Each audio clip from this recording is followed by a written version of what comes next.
both Swarup and Abhilash. How are you viewing this income and wealth in today's time, and what are the few changes that you have seen in the last maybe 3 to 5 years? So maybe Swarup, we would like to go first. Yeah, that's a very interesting question. So first of all, thank you so much for having me, and wish you all the best for OAWA, and my best wishes always with you. I mean, when you look at India traditionally, it's not a country which had wealth. So wealth is viewed very differentiated over the period of time. I remember when I was young, and wealth was not a good word, and people said that having money is not good because, and we were taught not to have money because we didn't have money. And slowly, if somewhere were to do a business, it was never thought to be top of the line from a social status perspective, or dowry worthy, or whatever you might call it. But as the country progresses and as the economy progresses, money is bound to come, and that is what is happening. And then the reality of the Indian individuals creating wealth or attaining wealth is beginning to look good, and that's what we are seeing over the last 5-7 years. And even today, when make no mistake on this, even if a wealthy were to show off the wealth, it's not still viewed very kindly by the others. I mean, a person with a lot of wealth who is a little demure and mild is viewed better than a person who actually is spending his own money or her own money is not viewed in the right spirit. But that's bound to change, and slowly but surely in the last 5 years in particular, we are seeing money being viewed in the right way, money getting the right respect. And that is because a lot of that is getting into the organized sector. When I said the organized sector, I'm talking about tax-paid money. And once that starts coming in, this will become serious business, and will get the rightful status, if I were to put it in my way. And that's what is happening. And if you look at the last 4 or 5 years, and the way the wealth is being created, that is also changing. Gone are those days when wealth was created only for real estate for an individual like me. Even the equity space today is viewed into 2 parts, the listed and the unlisted. So it's great to see that maturing, and more important, I think, money getting the rightful status within the society. Absolutely. So you don't feel that wealth is any longer a taboo in today's society? And Abhilash, how would you view this? How do you look at income and wealth, and what are the kind of changes you have seen in this space in the last 3-5 years? Fantastic. That's a great question, Sujoy. And at NSC Academy, we are very happy to partner with OAWA to fulfill the mission that we have of bringing new learning in financial education space to the marketplace and create employability for future generation. If you ask me about income and wealth, I always say income was always there. It was not distributed well enough. And wealth is only created when you have a distribution mechanism available. And there are few reasons, I think, in last 3 to 5 years when this has picked up rapidly. Number one is the demographic dividend that we have. We have a young population which is joining the workforce. And anywhere in the world, if you see the metrics that we have, we are the largest population which is English educated, mathematically oriented, coming out for universities and colleges, joining work stream. The first thing you do when you join a work stream or a job is you open a bank account. And the moment the bank account opens, the entire cycle, starts for financial inclusion and financial access. And the wealth is not only getting created in larger cities or big cities, it is the tier 2 and tier 3, cities also which are generating this. And I think the next step towards this is the ability and the willingness to consume now. The consumption economy, if you see you're a fund manager yourself, you will know the consumption economy actually fueled the entire, GDP growth that we have in the country. So the more we buy, the more we consume, more is the industry that flourishes, more is the product or service price coming down, more is the access. And this is a flywheel effect that happens.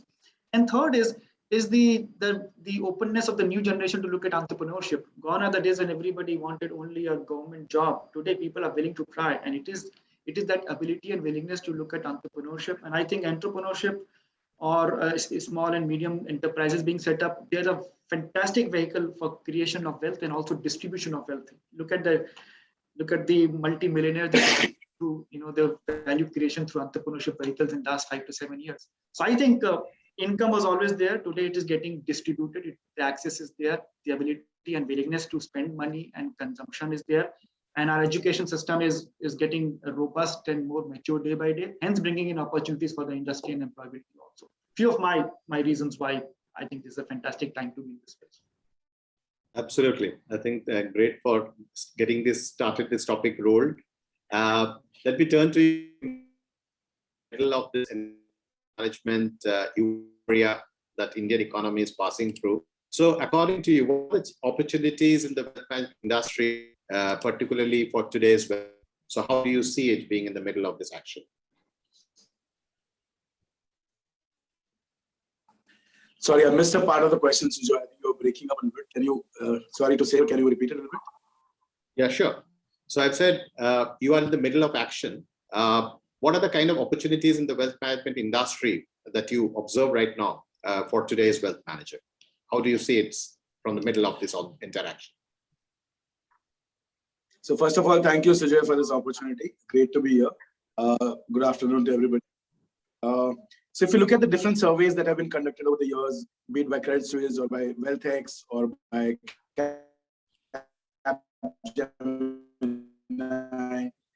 there seems to be a huge opportunity. The volumes have grown in the markets. There are a lot of people who are participating in the AMC industry. If you look at the different studies, there are anywhere from, let's say, 300,000 to about 1 million people who have maybe over $1 million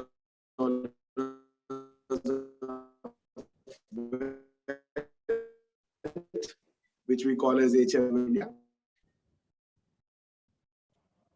1 to 1.5 trillion or being in the markets by wealthy individuals. This does not include, in some cases, their primary residences as well. So the opportunity is humongous. And if you look at the professionalization or securitization of wealth, we are very nascent in that stage, right? Maybe about 10, 12, 15% of our wealth is securitized per se or out that can be invested. If you look at the Western nations like the US or even Brazil or Europe,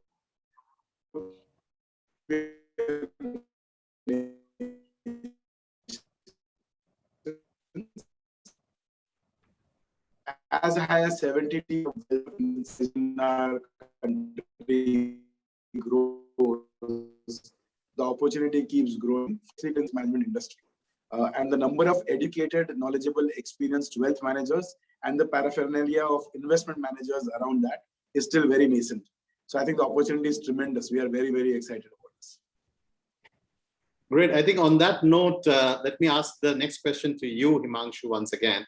So, so while the opportunity is there, so as a wealth management firm, as a leading wealth management firm of our country with a global footprint, is there any challenge that you face when you go out and hire a wealth manager? When you look for filling up a position of a wealth manager, do you face any kind of challenges? See, it's a very pertinent question and actually very speaks to what we will face as a challenge in the short future, in the near future, not even in long future.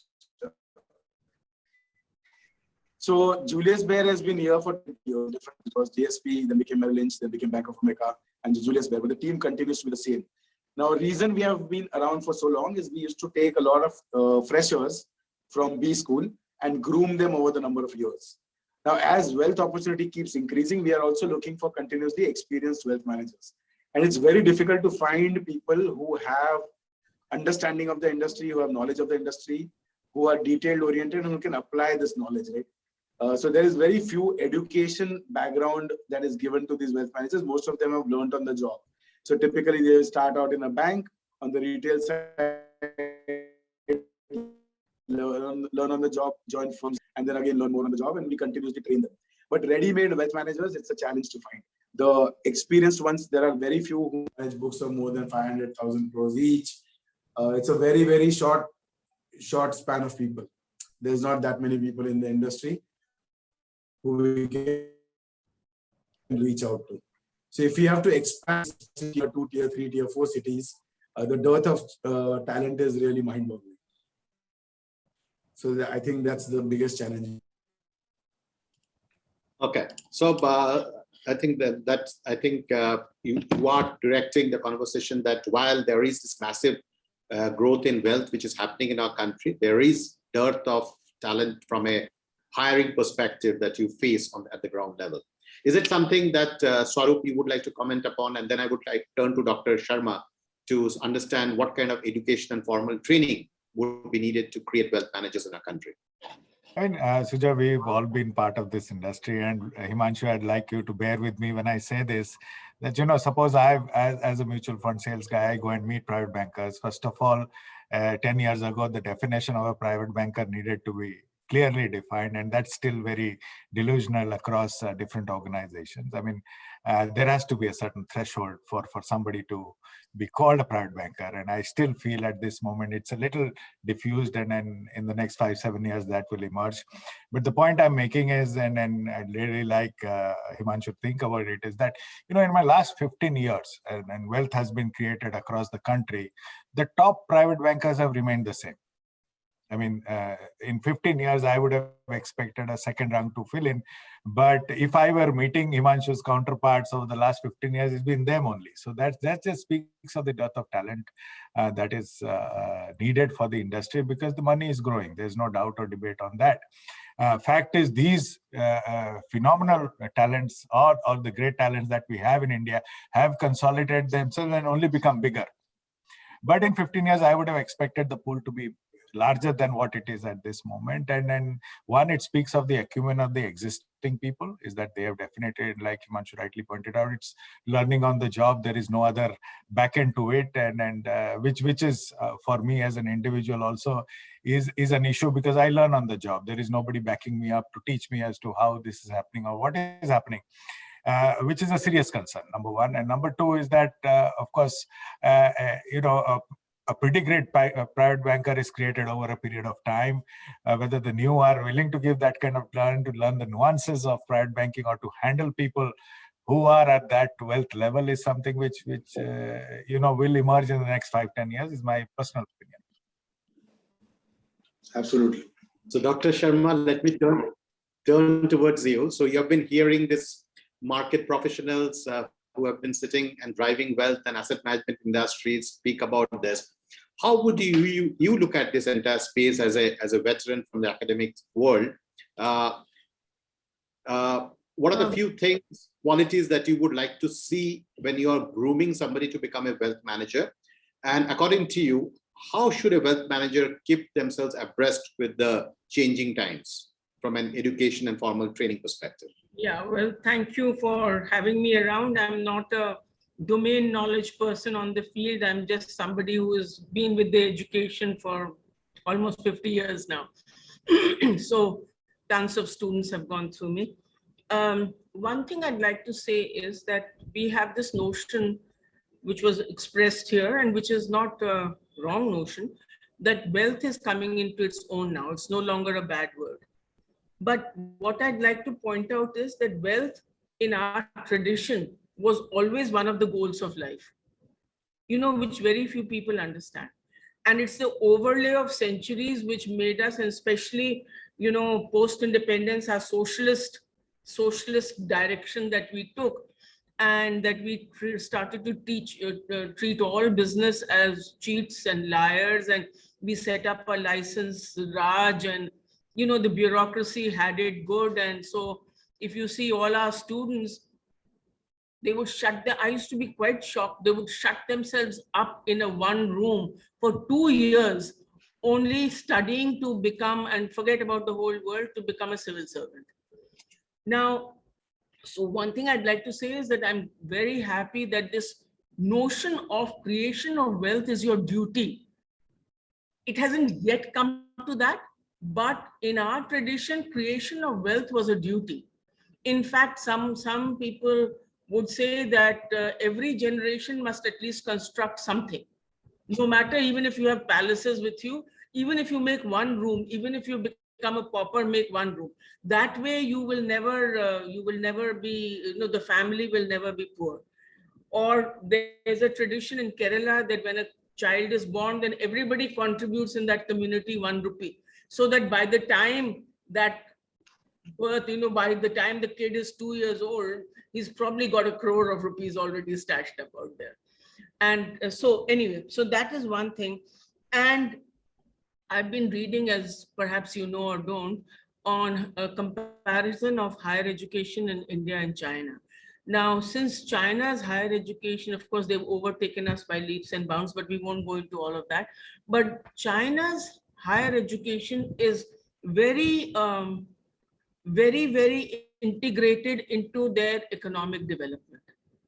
Their avowed aim is that how we are going to gear our education system to create wealth.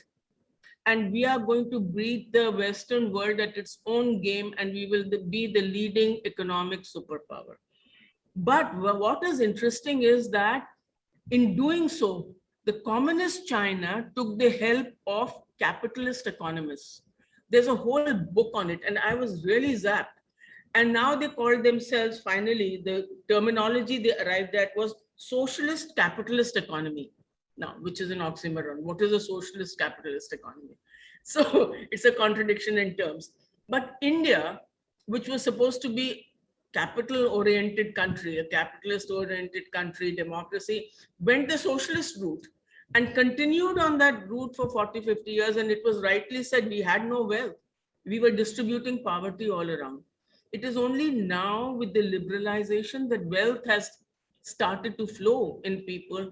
And so two things have happened in the academic field in this. Our university system is like a dinosaur. I mean, somebody said it's picking up and what have you. I only hope you are right with that optimism. Somebody who has been part of that university system, God, it takes us 20 years to change the syllabus. And by the time we've done it, it's not worth changing at all. So it's like a dinosaur. And again, I won't go into those whole rigidities of the system and how it creates mediocrity. It doesn't allow you to think. You have to be a mental dropout of the system to do something nowadays.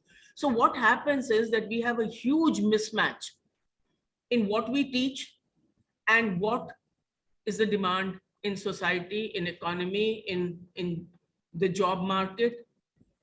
And so we have about 65% of our graduates who are not only unemployed, they are unemployable. And this is not my figure, this is the government figure. So, you know, this kind of a thing is, and now vocational was a bad word. It is only now, I mean, you went into vocational because you had nothing else to do. Correct. And vocational just meant badhai ban jao, carpenter or electrician or plumber. But really your commerce is vocational. What you're doing, wealth management, is a vocational course.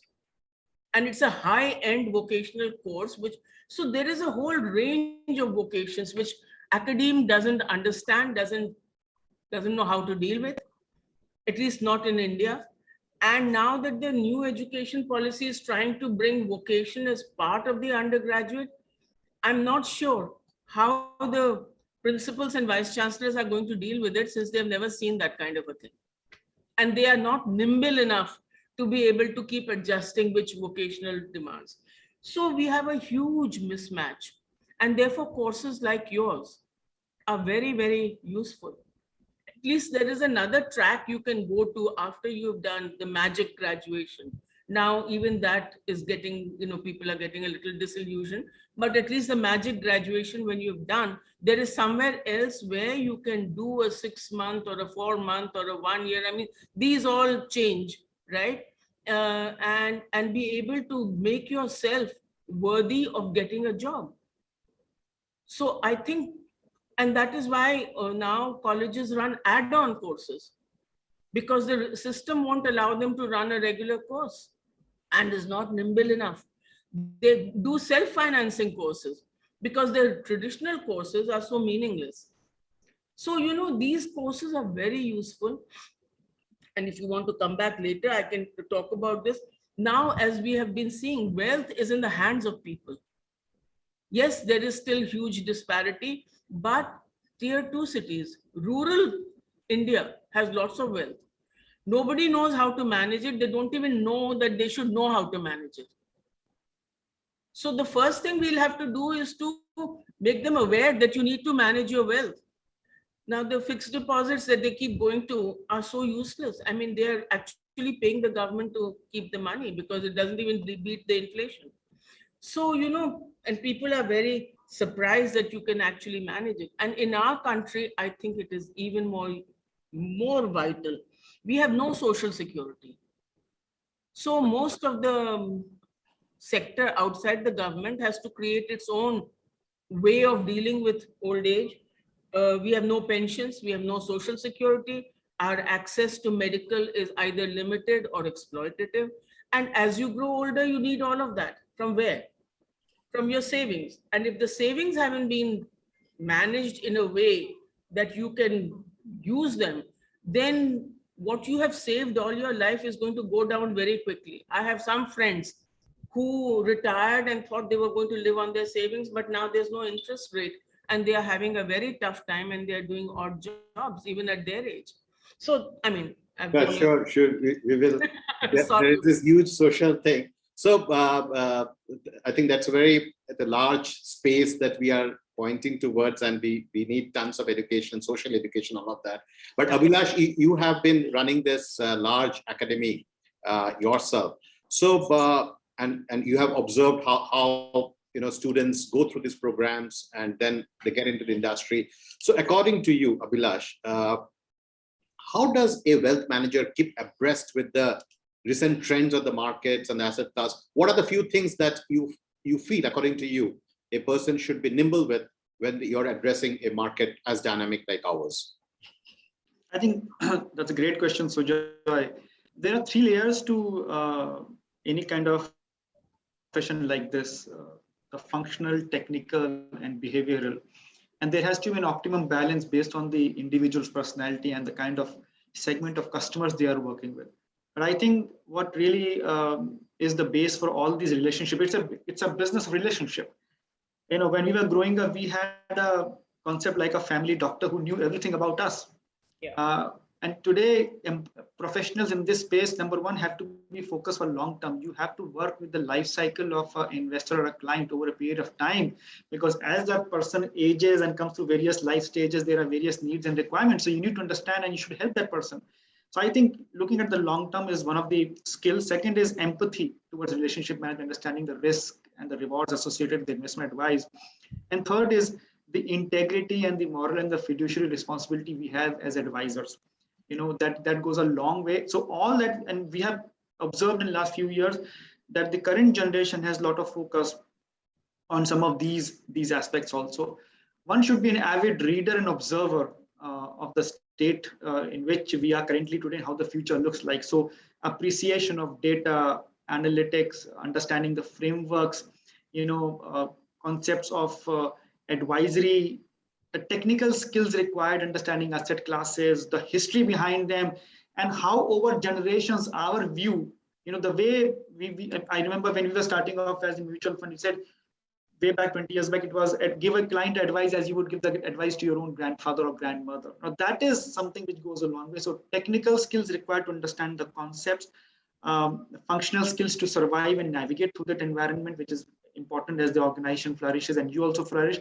And third is behavioral skills to help understand the customers, their requirements and needs. And I think there's an optimum balance that is required for all these skills. Brilliant. I think, yeah, so I think one has to be great at all of these to become really a noteworthy wealth manager. Let me turn towards you. 1 minute. I would just add to one thing more, because I am a wealth manager and I'm not from this domain. So first thing I told him is, please educate me. I don't know all your terminology. So don't just come and blabber. Yeah. And I'm going to forget this because this is not my day-to-day affair. So when you come 2 months down the road again, I'm going to ask you the same questions. But you have to be patient, open, and understand. Unless I understand what I'm doing, I will never be comfortable with you. Absolutely. Absolutely. Thank you for that. So Himanshu, let me turn towards you. So you spoke about dearth of quality wealth managers, but let me ask you a direct question. So the times have changed, right? So there was a time, the digital age compared to this, which was widely different, right? Now in this digital age, what are the few qualities that you really look for in a wealth manager? Is fundamental. So there are a few things that Abhilash spoke about, fundamental, technical. So are you in confirmation with what he is saying? Or the qualities that you look for a wealth manager has changed now into this digital age? And how important is soft skill when you look at a wealth manager? So Sujoy, few things in my experience, right? While times have changed, more information is readily available, right? Everybody has access to everything. So if you go to a client, you cannot not be knowledgeable. You cannot just try to, wing it. I think knowledge still remains and becomes more and more important as a quality. One needs to understand the ability to cut through the noise and understand what is it that the client is wanting, what is it that we can offer, and whether there can be a marriage of the two, and how can you do a holistic advice. So earlier, just product after product, right? There used to be monthly targets, quarterly targets, annual targets. I don't think that works anymore. You really need to be an advisor, understand what's happening, cut through the noise, and offer a great solution to the client. The solution can be short-lived, can be long-term solution in nature. It can be for growing wealth, for creating wealth, or for preserving wealth. But one needs to be a little bit more holistic in nature. What has helped because of digitalization is the availability of information. No longer is information an arbitrage, right? Everybody has this. How do you present the information, adapt the information, and make use of the information for your client? I think becomes the most pertinent skill that a wealth advisor can bring to the table. So that, and in addition to knowledge, and in addition to understanding the industry and the dynamics, as Dr. Kavita was saying, it is also important to understand how to add value. Right? Just having the knowledge doesn't make sense. You need to know how to add value in particular situations. And that, as Swarup was saying earlier, patience is the name of the game, right? You can't join from school right day one and start giving solutions. Only when you have experienced over the years that X solutions work for X number of clients or Y solutions. I learned this over the job. So marriage will be a game changer, which is really not any different from what it is today. Okay. Now, you also spoke about short-term solutions and long-term solutions. Just a quick check with you. In today's times, is there anything which is like a long-term solution?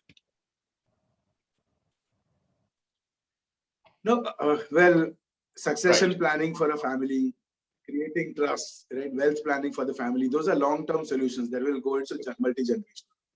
Short-term is just creating opportunity. It might be a short-term opportunity of 1 month, 3 months, 3 days, any of those, right? So investments and long-term management of investments are two different things which we try to manage. Thank you. So before we move on to the last section of this roundtable, Swarup, your 2 bits about the kind of qualities that you really look for when you do your hiring for your firm.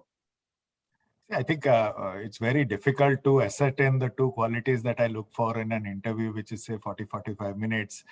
Typically, I'd like to have 2-3 sessions before I zero in on the kind of person I would like to look at. But, the 2 main things that are required, because, let's see, finally, what I like about the outcome of COVID for guys like us is we are now, now at a critical status. I mean, we've been given that status in the country that along with the doctor, we were also allowed to come to the office.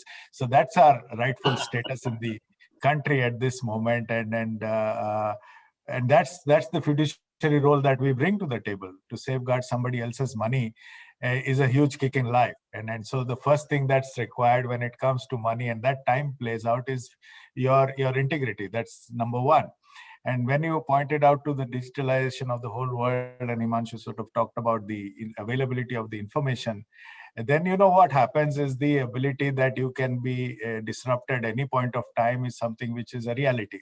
If the external market starts moving faster than you, more often than not, you will be left out. See, what's happening to what Dr. Misra said is, when you look at the basic knowledge of the industry, that knowledge is very dynamic in nature now. The rules pertaining to each asset class is changed. I mean, earlier money used to be made from real estate and gold. You look at Mumbai real estate prices, probably 25% lower than 10 years ago. So the rules of each asset class is changing. So how do you keep abreast with that changing rules of the game and, adapt yourself to that situation is also very key. So, many people think that, how to become successful in our market. I say that first to survive the market, the people who are left behind are the ones who are becoming successful. That's adaptation. So these are the 2 qualities I look at. Absolutely. No, that's very, very interesting. So I think what we are, discussing in common is that wealth management industry is doing very well. So there are opportunities abound over there. There are formal players like Himanshu's a company who have been there in India and globally, and they are doing their bit in terms of instilling this confidence that wealth management is an important aspect in the overall well-being, financial well-being of an individual. We have Abhilash Misra, who is talking about the various skill sets and the kind of work that NAC Academy is doing in terms of pushing through financial literacy as a mission across the nation. We have Dr. Sharma's viewpoints about how important wealth and income and the kind of taboo it has broken possibly over a period of time, and what we used to work for or live for earlier and what we are working and living for right now. So as veterans in the industry, so before we conclude, as veterans in the industry, let me begin with you, Himanshu, first. What are the few things? So while we know opportunities are abound, there is dearth of formal education. So there is need for formal education and training to come in. What are the few things that you would love to see for your industry as a veteran over the next 2-3 years? See, one of the big challenges that we face is unity of platforms. Right? Well, wealth management is a huge opportunity. All firms are working in silos per se. So while the banking industry has a banking regulator as well as a banking association, the AMC has AMFI. I don't think the wealth industry has any unifying body. Thoughts can be put across what the wealth management industry is putting forward for clients, and a voice is heard by the regulator. Sometimes there seems to be a gap in what the regulator is trying to do and what the industry is trying to aspire to be. And while there have been great steps forward in protecting investor interest, there are lots of things that are global in nature, which can be done together as an industry. I think that would be great if we can have that. Secondly, as you said, we need a formal education process or a course mechanism where we can have accredited private bankers, like earlier Swarup also mentioned. There needs to be some level of check that this person has done X number of years of education, X number of years of experience, because everybody can be a wealth manager today, right? You can be right out of college, start as a wealth manager today. So there doesn't seem to be accreditation also of a wealth manager. While we have of an investor, we don't have of the industry. I think those two things, if we can try and put forward in the next few years, will be going great. Sure. Abhilash, according to you, what are the few things you would like to see in this industry? As an exchange, we love to believe we are the prosperity exchange. Our eventual ambition is to bring new generation of investors to the capital markets and also provide a layer of fair and transparent intermediation. And that is what wealth advisors and wealth managers do. And the academy provides the first layer, which is financial education. So financial education leads to financial access and to financial freedom in life. We would love to see more industry and academia coming together. Veterans like our colleagues on the conversation today give us insight into how the future looks like from their respective standpoint on the insurance business or wealth or asset management, private banking. And then we would love to work as a facilitator with academic institutions and of course partners like you, Sujoy, who have experience from the industry itself, is to create the curriculum which supports the existing curriculum in the academic world, as Dr. Sharma was saying. And these could be something which would add on to the layer and bring in employability. So very happy to explore ideas and do a crystal ball gazing into the future. What does the future look like for industry like this? Go back and create a curriculum which adds on to the existing education system and brings in more employability for our fresh graduates. That's what my personal ambition could be right now. Absolutely. So Dr. Sharma, what's your 2 bits on this? Well, I would stress on accreditation because I've had bad experience too. And it has been hard to extricate myself out of that. So as it was just said from by a colleague, any old person just shows up, somebody has a firm and they just show up that I'm a wealth manager, and then you don't know enough. And so, you can be in a this thing. So accreditation is a must, which is true of almost every profession here. We have no unity of, joining the dots that are required in anything. So everybody is working on their own in their silos, they don't care. And as far as business industry and industry and academe, the biggest silo is industry and academe. I mean, we're talking of wealth management where we need fundamental research. Like it's come to light now with COVID. The university and industry labs have no correlation with each other. They all work in their own little thing. So I'll never forget my brother-in-law telling me, stop teaching what you guys teach in BCom, because he used to be the manager for Podar Chemicals in Jaipur. Because when they come, they have all outdated knowledge of accounting. We have to make them unlearn it and then relearn it. So, there is no interaction, and we don't want industrialists, anybody from industry to come and join our boards. We don't want them to help us in curriculum. It's both ways, right? But we don't want to do anything. We only go to teach in academia. We never go to learn from anybody, or we never go to take any suggestions from anybody. And certainly not give somebody outside the academia. It's how shall I say, the turf war. Nobody is to enter into this. So, yeah. So that is, accreditation in training, periodic review of training. Also, like in America, the lawyers also have to renew their license every 5 years. And they have to do continuing education for 40 years in that 5 years. So something like that, Absolutely. Absolutely.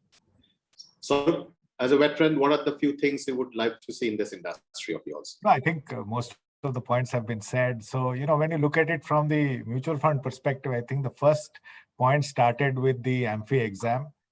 And that was like, you have to have this. So there was a certain kind of a license there. I think that's very fundamental. It has to differentiate at what level of a banker are you, or are you qualified to manage this kind of money, because the money is pretty serious. And number two is what Dr. Sharma said, which is also true to us, though I can speak at length about the level of AMFI exam, the constituents of the exam, that's a separate issue. But the fact that it is valid for some time and we have to go and renew it is something which has to happen. And the third thing, this also has to lead. Finally, if you look at the regulation that came in just now, it now holds the CEO personally and only responsible for the fiduciary capacity of the asset management company. I am legally liable for this business now as a person carrying that card on my table. So there is a certain amount of accountability which has to come in, and that is in the selfish interest of the investor or the client, that the client should have some recourse for the advice that he or she is getting. So one is accreditation, obviously, periodicity of that accreditation, and thirdly is accountability of advice is something which has to come in, because it's a great time to start it, and if it leads, it only lead to a better industry, because managing somebody else's money is given to us, which is a huge good fortune that we have in life. Not many get it, and we have to uphold that responsibility. Absolutely. So on that note, we would like to thank everybody. But at OAWA, we are delighted that we are launching an online platform. So OAWA Investment Education is an online academy founded by investment professionals and academicians, and seeking to assist students in pursuing a strong career path in wealth management. As part of our program, we have launched a new 6-month program along with NSE Academy in wealth management. So this program is designed to provide students with a unique combination of financial knowledge, practical application, as well as soft skills to assist customers. So we would like to thank each one of you. Thank you, Abhilash. Thank you, Himanshu. Thank you, Dr. Sharma, and thank you, Swarup, for joining us today. And we had a very, exciting and a very, I would say, a very balanced conversation. And thank you all, and wish you all the very best. Thank you. Thank you. Thank you, Sujoy. Thank you, everybody. Thank you. Sure. Thank you. Take care. Bye-bye. Bye.